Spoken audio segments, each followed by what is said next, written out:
Welcome to the Women in Power podcast, where women entrepreneurs share their stories, struggles, and accomplishments. We are here to listen to women in all walks of life, from starting a business to running million-dollar companies, from personal to business, and everything in between. Hi, everyone. I'm your host, Bri Logue, and this is the Women in Power podcast. Today, we have Gillian Georgia with Abundance for Life Financial. Thank you so much for being here with us. Thank you, Bri. I'm excited. This is going to be a great talk. I'm looking forward to it. So tell us a little bit about who you are and what you're currently doing. I am in the financial industry. You said Abundance for Life Financial. I picked that actually because who doesn't want abundance in their lives, right? And I actually used to be in the medical field. I used to be a physician assistant, and I transitioned out of that first career into a financial career where I could educate and teach people about money and help them kind of design their life, and figure out exactly what they want to be able to do and go after it. And what I found is that when I started, there wasn't a lot of education around money. And so we're kind of ignorant about it and we make a lot of choices blindly. So I figured if I could help people with improving their financial situation, getting them more educated, there'd be less stress and less disease, which is what I saw a lot of in medicine, which was kind of hard. So that's what I do now. And it's a joy. Really that's awesome. I love that. Yeah. Money, I feel like, is the one thing that people never want to talk about because they're too shy to talk about. And I think I've read somewhere that's like the number one reason why people fight too, like couples, the number one reason why they fight. And there's just so many, and that's the one thing we never get taught in school. You have to learn it yourself, no matter, what field you're in. 100%. Yeah, 100%. It's like when people don't have money, they don't want you to know that they don't have money or they have debt or things like that. And when they have money, they're like, don't let anybody know that I have money because they're going to want it. Exactly. So it really is a taboo topic. And so it's uncomfortable. But one of the things that I've always liked is being able to take the discomfort and just lay it all out on the table, have the conversation. And then eventually you start to go, oh, it's not that big of a deal, but it's important. That's awesome. So when you talk about financial, do you talk about planning or like taxes? What's more your specialty? I don't do taxes. Whew, that is like accounting and taxes. That is, my accountant used to tell me when I was still coming up, he was like, you need to keep track of your numbers. And I was like, can I just have somebody can I just make enough money that somebody can do this for me? He's like, yeah, you can, but that's not today. So you need to figure out how to do it. So that's not my cup of tea. But I like creating a plan, right? So I like educating people, but I also like to look at, okay, so you have this property or you want to buy more property. What's that going to look like? What are the financials? What financials do you need to make sure that it's sound? We use this word a lot, solvent, if you're insolvent, that's a bad thing. So I think it's more of painting the picture and figuring out, okay, when do I want to retire?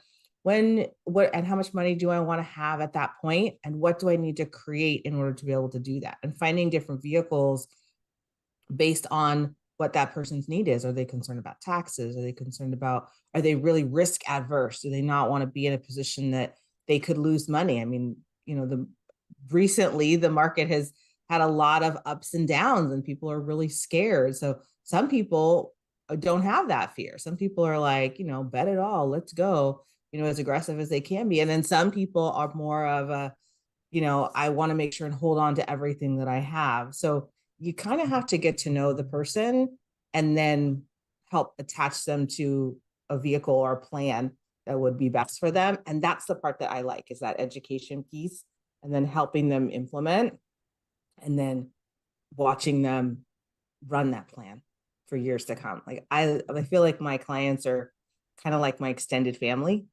because I see them so much. I know their kids and I, go to their events. So it's that part of kind of putting them in different places, whether it's retirement plans or taking over a company or insurances, like all these things. Maybe it's just getting them out of student loan debt. They're, been on top of them forever. So it really is a full service type plan, so it is a plan, but it's more of, it's got all these individual moving parts to it. Love that. It's awesome. So tell us a little bit about how you picked this field, and how you became an entrepreneur.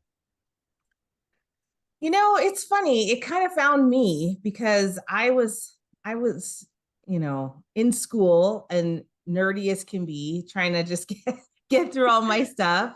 And I stumbled across this. I went to an event and all they talked about was entrepreneurship and buy my program and you can be an entrepreneur too. And I was like, I want to have freedom. I want to be able to retire and, buy my parents a house and like all these, you know what I mean? Like they sell you the dream of entrepreneurship. And so my eyes were like just opened. And so then I started to think, I need to look at real estate, right? Which was what you do and you've done it for a long time. And you look at real estate. I need to find different options. But I was in school. I was in physician assistant school at the time. So I was like, I can do this too. I don't know. Apparently I'm a little bit of a lunatic, but it was, it was good. So I just was looking and looking. So I was literally looking for a property to buy in like the summer of 2006. And that was a terrible time to take on a property, right? I mean, the market crashed in 2007 and 8, and we had all that stuff. And somehow along the lines, I stumbled across this company and I really thought it was too good to be true. And I thought, oh, how cool is it that they'll educate people about money? I'm not very educated about money. And won't that be great? But I was in school, I was in graduate school. So it was kind of a tug. It was a conflict for me. I wasn't going to leave school to become an entrepreneur. My parents would not have been okay with that. But I really needed to get out and experience it. So I finished school and I was, working in the business part-time for a long time. And it was crazy. It was nuts. Like I would get out of clinic and then I would, change in my car and then I would go and sit with a client. It was nuts. And people were like, you're out of your mind. I'm like, oh, but that's not what everybody does. Like that's, I don't know. But I was excited and I wanted to be able to have a better future. But I got to tell you, like entrepreneurship, it's not all that glitzy and glamoury stuff that they show you on TV or on social media. Like it was hard. People said no to me that I thought would never say no. You know what I mean? It made total sense to me. So it was quite an experience.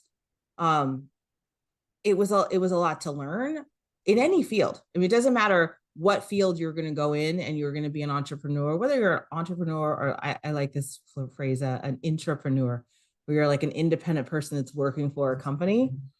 Either way, you're going to bust your butt. You know what I mean? You're going to bust it hard and you're going to have really terrible days. And you're also going to, on those terrible days, that's going to be the difference maker, right? Those terrible days, those rough days where you don't want to get out of bed, when you still do it and you still act, that's when growth happens. That's when something occurs in you that you go, you know what? I can persevere. I can keep running through this wall, even though it's hard. So it was an experience and it took me, I didn't start out very mentally tough though. It was really, I was like, this is hard and I would quit. and I think a lot of people experience that. I'm sure you have, Bri, right? Oh yes. Yeah. Lots of times they're like, oh, I just want to give up today, Today, I'm not feeling it today, So I don't know. It's an experience that I think to myself, I've been an entrepreneur for 15 years and it's hard to believe, it almost goes by in the blink of an eye, but when it was going by, it was going slow. Do you know what I mean? Right. Those test days are so slow sometimes. Those are what is that? Is that Andy Frisella who calls them test days? That's always stuck with me. Yeah. The test days. You still do what you're supposed to do.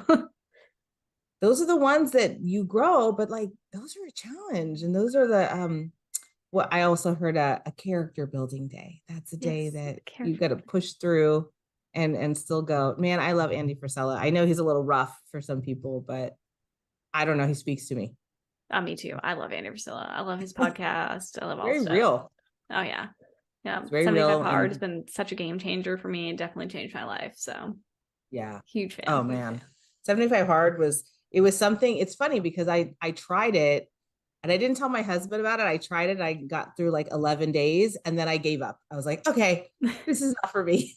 I'm not going to do this. And then and it was like before it caught on and so many people were doing it. And then I would just get bitter every single time I watched somebody show me their before and after and all that stuff. And then finally I was like, you know what? I am like a dog with a bone. Like I cannot give it up. I have to do it. So that I finally enrolled my husband to come with me. And he was like, you're a psycho, but we'll do it. I'll do it with you.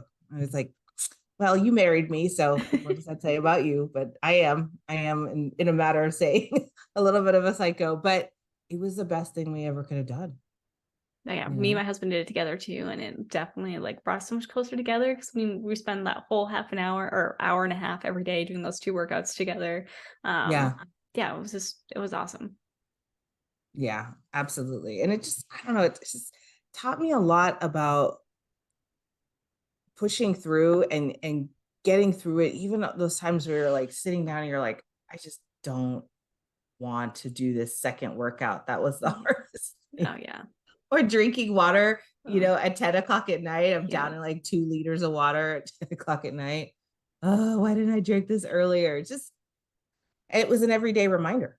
Yep. The water for me was the worst. Oh my goodness. I don't know how many times I got up in the middle of the night. I'm like, I always be like, why do I do this to myself? I know I have to finish my water by 8 o'clock. You could do it early, right? But I don't know. It really is.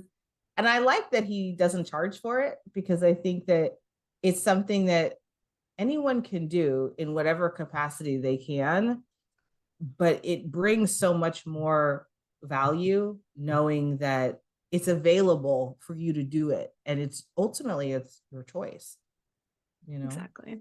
I love that you said that too. Yeah. It's like, it proves to yourself that you can do the hard things. Yeah. 100%. Build your self-confidence. Yeah, definitely. So did you always know you wanted to be an entrepreneur? Now you said you went through grad school and the whole thing. So it was a kind of like sparked after you went to that conference, or did you kind of always have that bug that you wanted to do more? You know what? My parents pretty much, they never said it, I don't think, in so many words, but it was like, if you don't go to college, like you're not going to have a good life. Like you're going to be broke and like one of those like ne'er-do-well kind of people. So I did what I was supposed to do. I honestly, like, I was kind of a lazy student. I flunked out of some classes and I had to repeat them in community college. Like I was not the ideal student. I just eventually figured out what I had to do in order to be able to get there. So I just kind of did whatever I fell into. I had a teacher that told me, oh, you're smart. I was going to nursing. I went to San Diego State and I was going into nursing. And I had a teacher that told me like, no, you're smart. You should do like medical or dental or something like that. And I was like, oh, well, if somebody's going to tell me that, like I should listen. So then I decided I was going to go to medical school and I did everything I was supposed to do. I took the MCATs. I did all these ridiculous classes, cell molecular biology and biochem and blah, blah, blah, blah, blah. And then I was getting ready to apply for medical school. And they kept asking me, you need to write a letter or like an essay on why you want to be a doctor. And I was like, I don't know. I mean, not more than like, I want to help people. And so I just figured, you know what? Maybe if I don't know, maybe I shouldn't take the spot of somebody who wants to be there, that they know why they want to do it. So I just, I kind of hung back. I worked at a biotech company for a couple of years.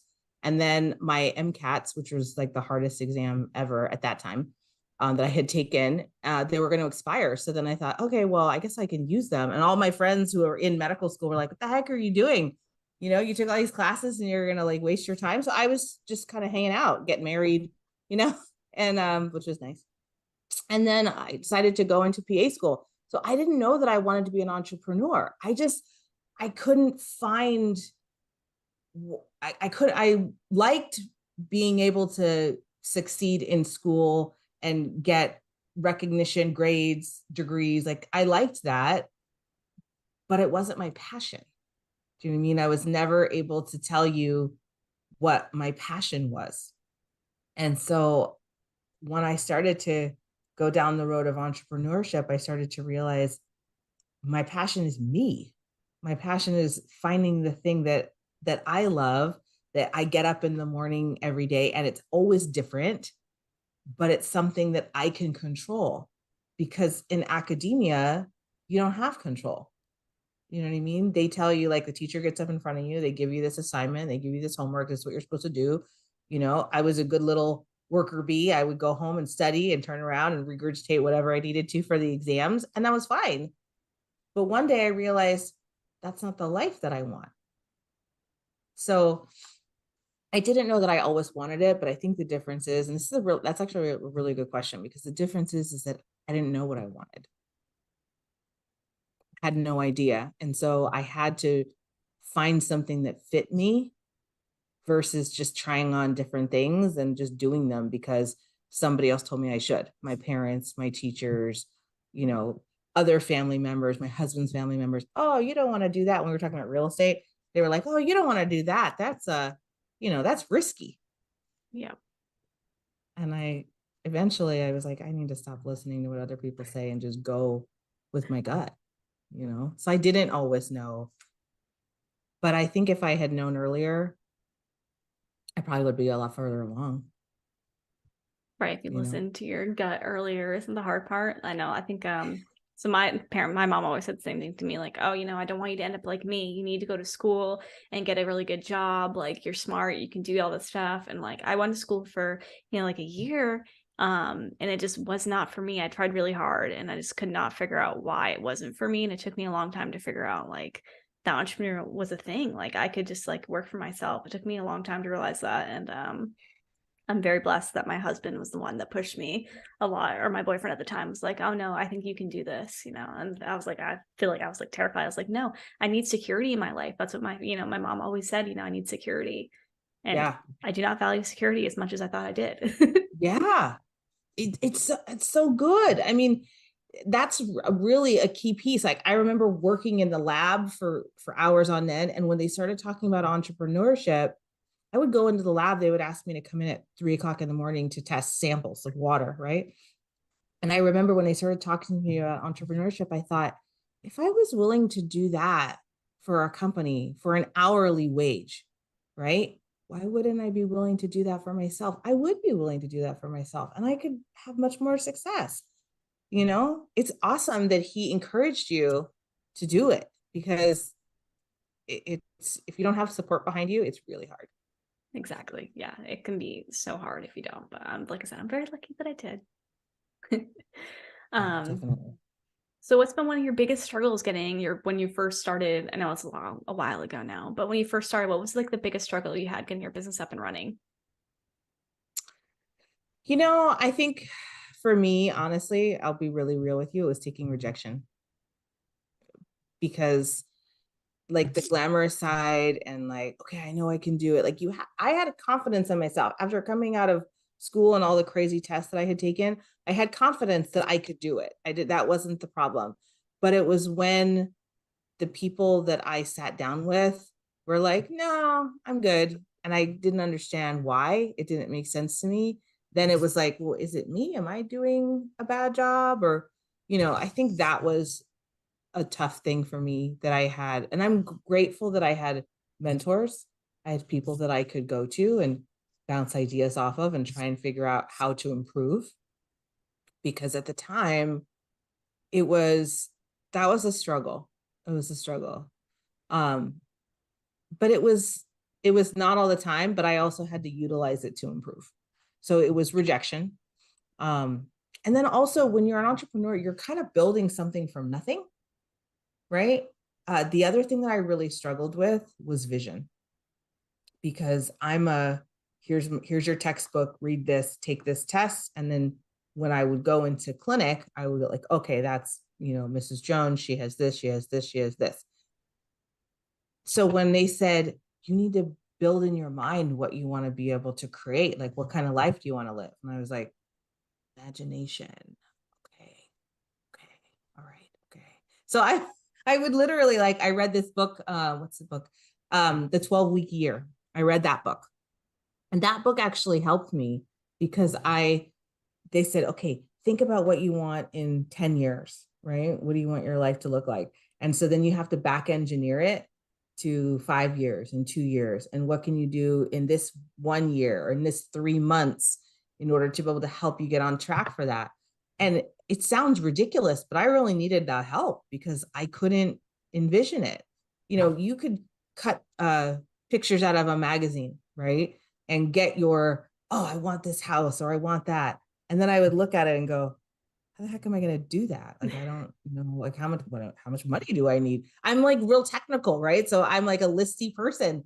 So when you're technical or like detail oriented like that, for me, at least, it was difficult to put in my mind, okay, how much money do I need for that? You know, it sounds silly now, but that was my challenge, was vision, creating a vision. So when I meet people that are design oriented, even people that stage in real estate, like they have a vision of what they want it to look like, when what somebody is going to see when they walk in, right?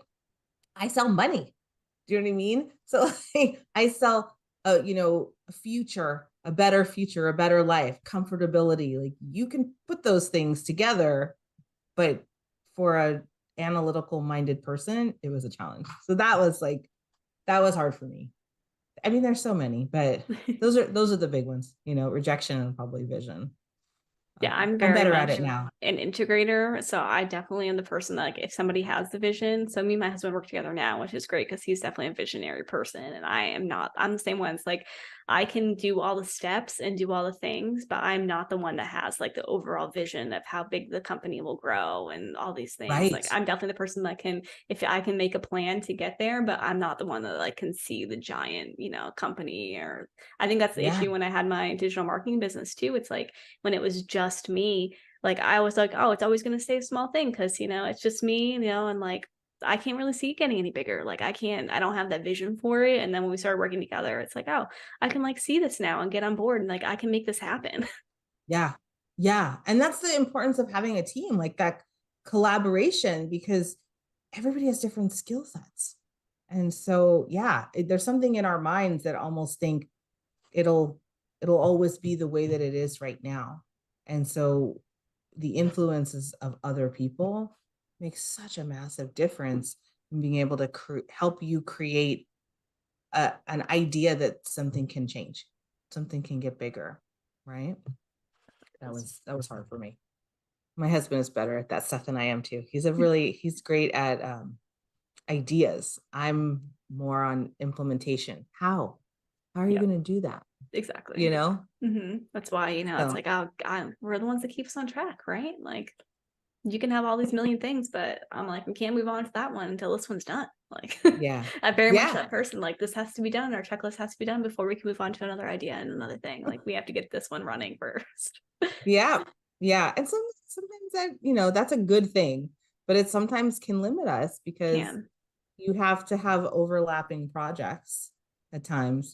This one has a limit. It can't start yet, or I can't finish yet. But this one, it's interesting. It really is interesting, like the mindset of entrepreneurs and what you have to do, and just the juggle. Yeah, it really is. I think that's a big part of it, and the up and down. Well, that leads us perfectly into the next one. The roller coaster cartoon. Yeah. And I was like, you're leading me right into the next question perfectly. Oh, perfect. Entrepreneurship has many ups and downs. How do you handle the bad days? Woo. That's funny. Okay. You know what? I've had some incredible days as an entrepreneur. I've had some days where things that I had hoped would happen and I had prayed would happen happened. And great people that I got to work with, great clientele, like wonderful things that went my way. And then I also had the exact opposite where I was like, I don't think I can get off the couch right now. Like, just, the worst ever, where somebody betrays you, or, it didn't go the way that you thought it would, or somebody cancels a plan that you worked so hard on. You know what I mean? Somebody that I'm sure you've seen this in real estate, right? Somebody that you spent so much time with, so much energy and effort, and they turn around and work with somebody else, and they take all the the goodies and all the knowledge that you gave them and take it to somewhere else. And it's like, oh, It is heartbreaking. It is heartbreaking. And you know how like I was saying that you treat your clients like I feel like they're like my extended family. That starts before they're even clients, right? It's just that sometimes, no, people always say like, oh, business it's not supposed to be emotional. Heck yeah, it's emotional. Like you pour your, blood, sweat, and tears into people and you love on them because you want them to be happy. So when they turn around, it's like, ah.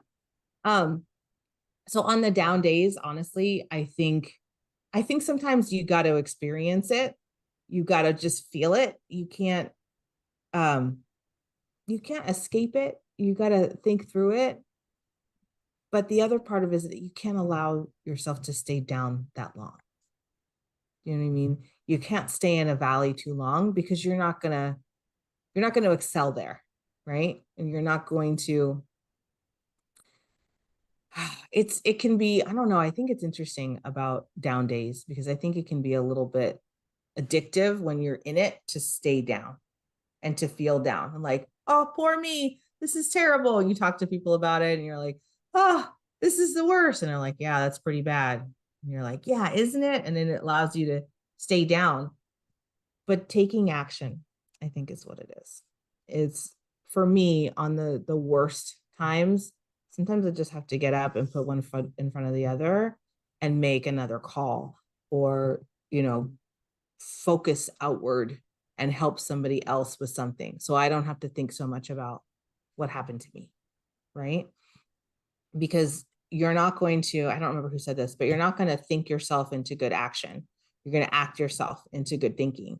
So on the worst day, you can prolong that time and let it be something that ultimately decreases your productivity because everything that we have right now came from 3 months ago, 6 months ago, a year ago. So if you're in that down place and you start to compartmentalize it and think, okay, how long am I going to be down? Because in 3 months, I'm going to be pissed off that I didn't get out of this hole faster. Right. So I start like analyzing, right? I start thinking about it. But I think ultimately it's just taking action.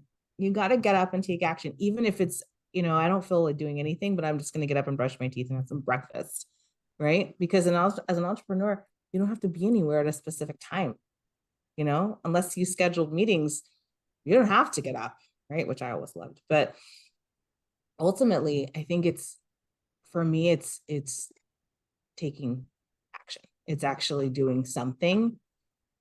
Even when your mind is like, I don't want to do this.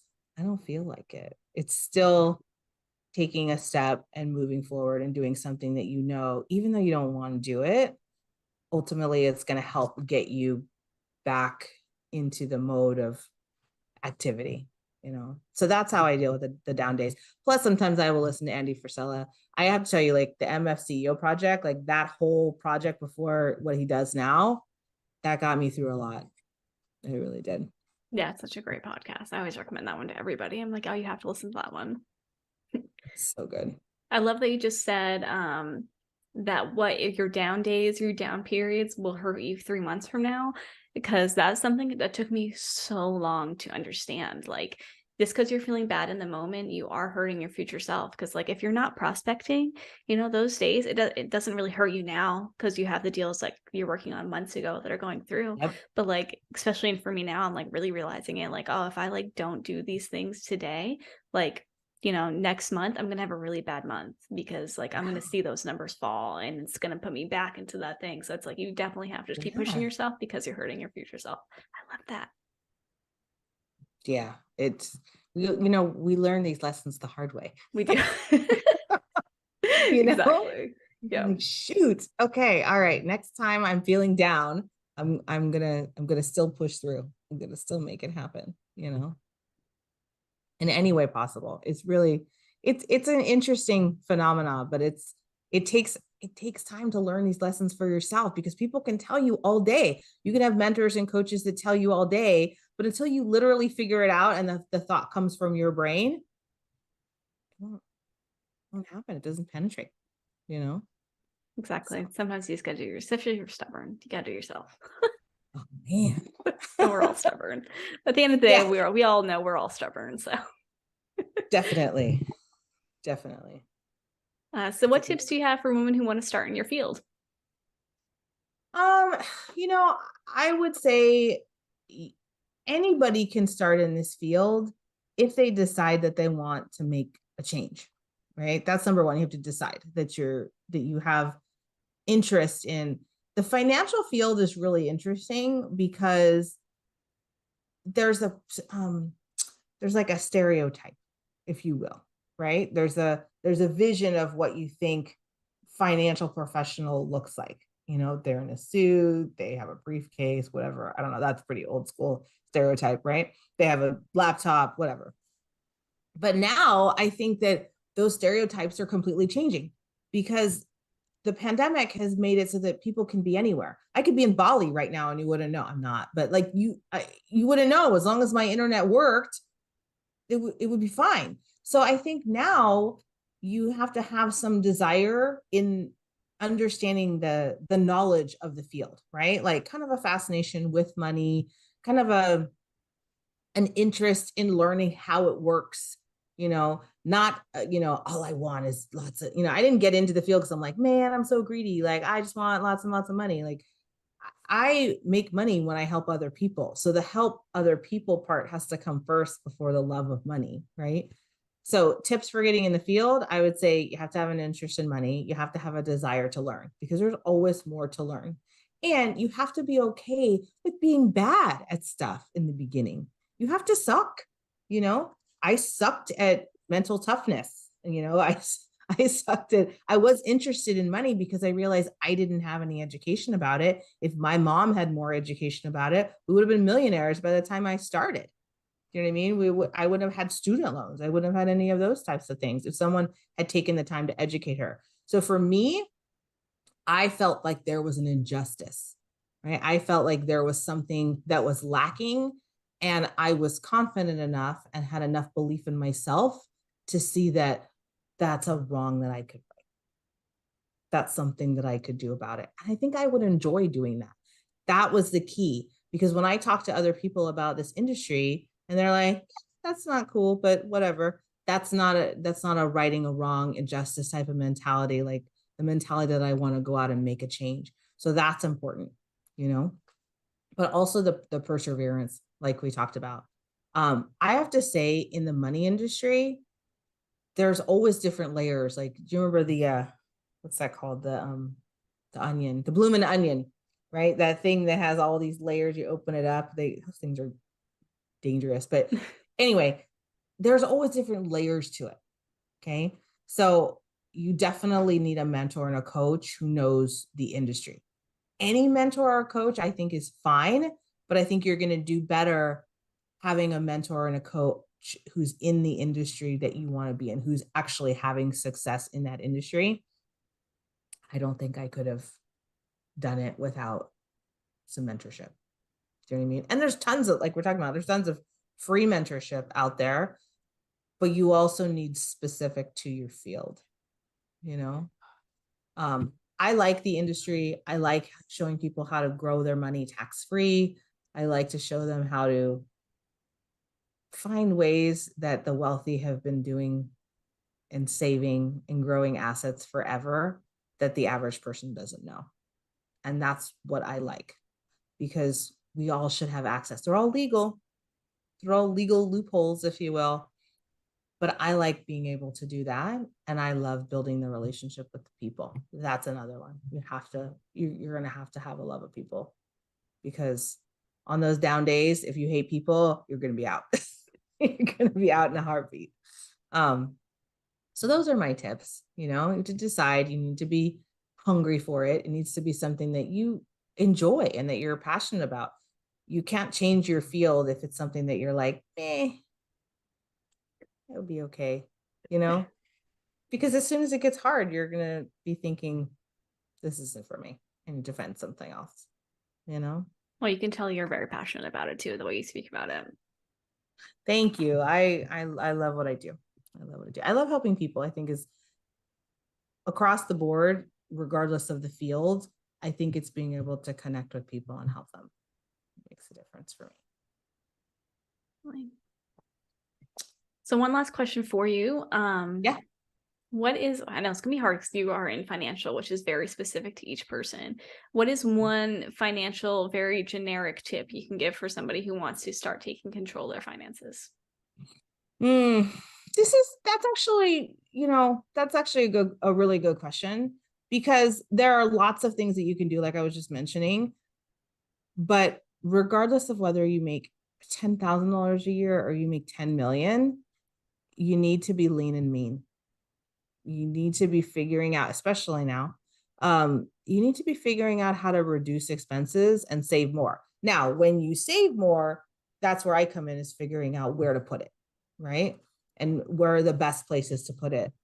But at the end of the day, we need to stop overextending ourselves. And maybe people just need a good budget, a budget that's reasonable for them. And we do that too. But I think that's key, being lean and mean, so that you're not overspending. You have a good surplus.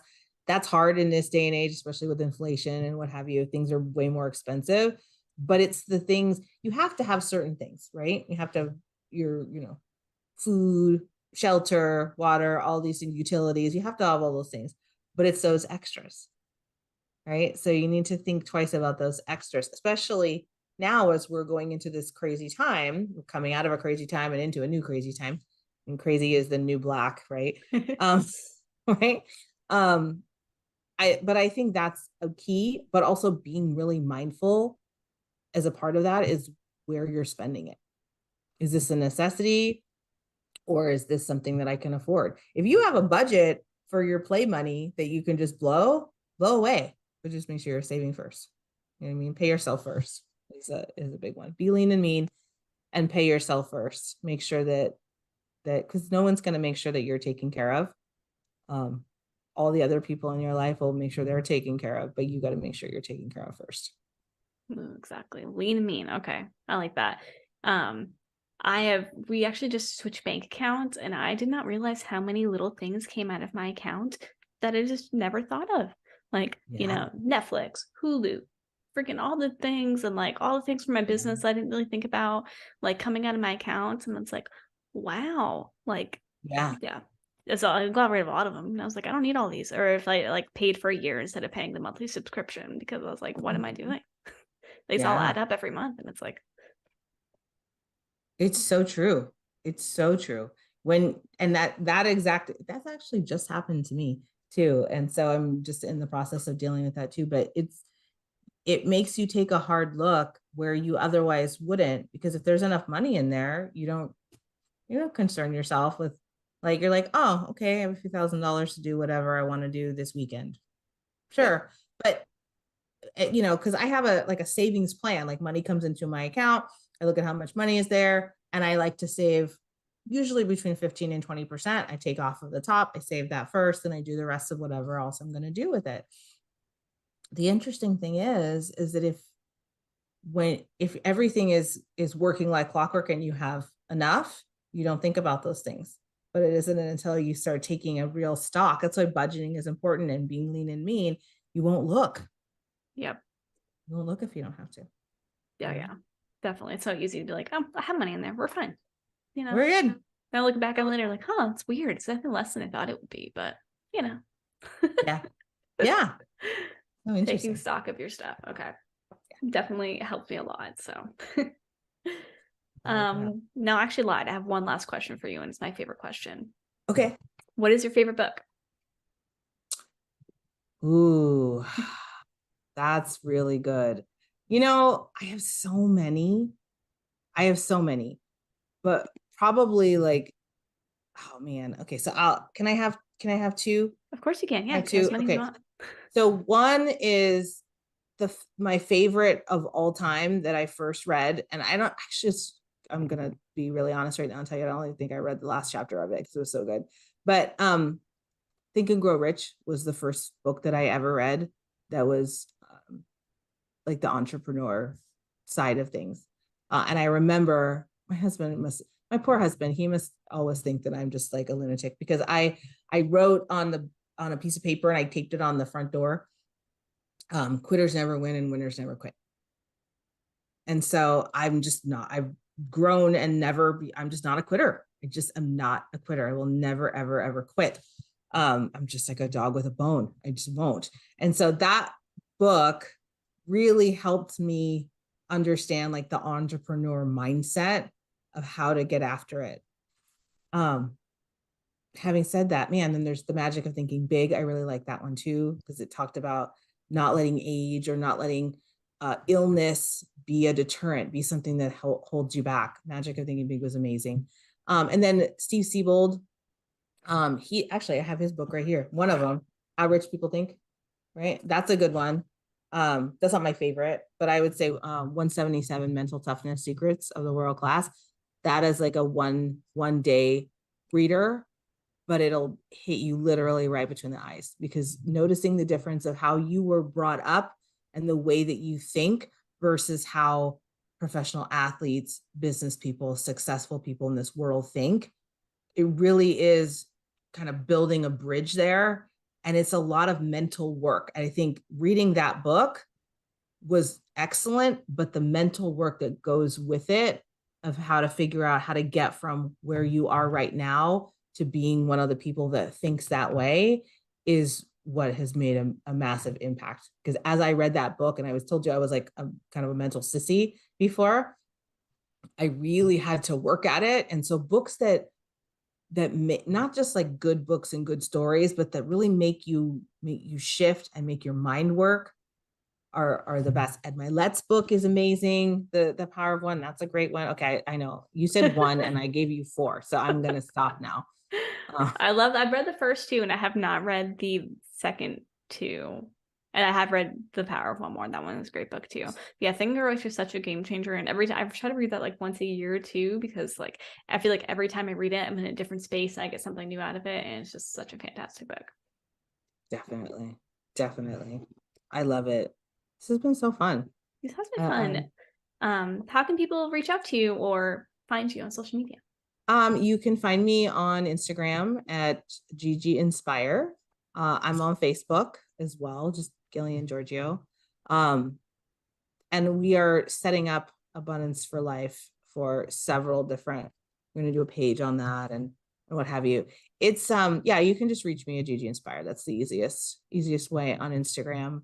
You know, I'm so used to interviewing other people that being interviewed is like an unusual thing for me. So I appreciate you asking, and the experience has been wonderful. Well, thank you so much for coming on. It was great. Yeah, it's always harder being the person that has to answer the questions than it is being the one that has to ask the question. Yeah. It's so much more difficult. For sure. But it's been a great experience. And I love what you're doing. I think it's really cool to be talking about women empowerment and, you know, different fields, different backgrounds. It really is an exciting thing. And it's also a way to keep us connected, but to shine new light on ideas and give people a platform to be able to share some of what has made them successful. And that's how we're going to succeed on this little globe here, you know, being able to do more for ourselves, but also in the process, do more for others. So. Oh, well, thank you so much for saying that. Yeah, absolutely. It's been a lot of fun. Yeah, it definitely has. Well, I really appreciate you, and I'm so happy you were able to make it on. Thank you for listening to the Women in Power podcast. Please hit the subscribe and like button to see more episodes. New episodes air every Wednesday morning, so please join our Facebook group, Women in Power, for the latest updates and